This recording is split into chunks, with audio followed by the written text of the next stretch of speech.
So this is the Kaleidoscopic Perennial Kale Grex. They produce all kinds of different kales, collards, crosses between the two. Before we get started, please hit that subscribe button. Don't forget to like this video and don't forget to leave any comments below. So last winter, I brought you some videos about perennial kale, and I wanted to bring you up to date on how they look in the middle of the summer. I'll tell you about the diversity of characteristics that I've found in these kales. I'll tell you how to keep them from dying after they bolt. I'll tell you how they taste, and then I'll tell you the greatest thing that I found out when I was overwintering them. I have actually bred these for 3 years now. One of them is a particular kind that crawls along the ground. Now I'm assuming that this got more of the genetics of the Daubenton kale, which is one of the types of kale that go into this cross. It actually grows stems that are horizontal, and then I can bury those stems and they end up coming up as new plants, which I think is a super cool quality. The other type of kale that goes into this cross is the purple tree collared.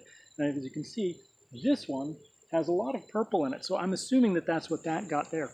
Now here we have two different plants. You can see that this one I have started to actually bury some of the lower stems, and hopefully those will take root even if the main stem dies. On this one, don't really have that option because I don't get lower stems on this one. It's one of those that likes to kind of go straight up. But this one has smaller frilly leaves. So once again, you're seeing a lot of diversity in the plant.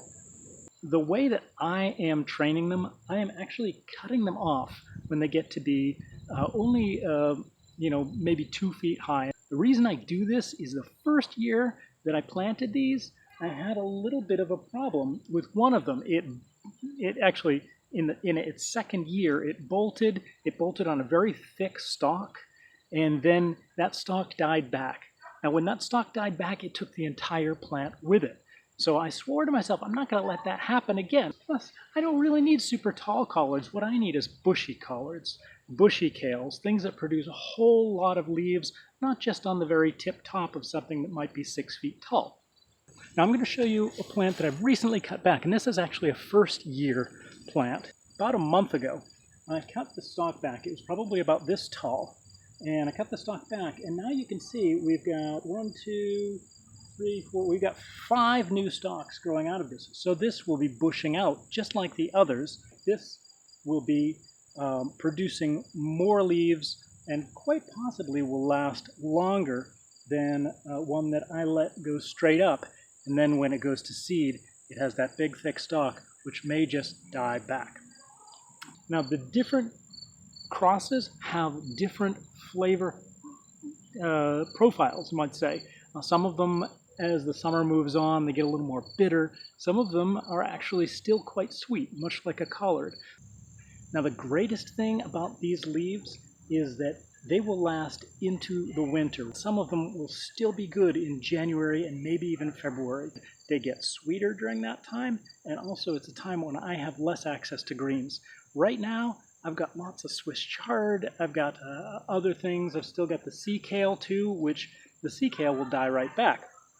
But this perennial kale will stay green all winter long, even in zone 6B, which is where I am. To learn more about the perennial kale Grex, check out some of my other videos on the same topic. And if you like what you see, please don't forget to hit that like button, subscribe, and leave any comments you have below. Thanks a lot and have an awesome day.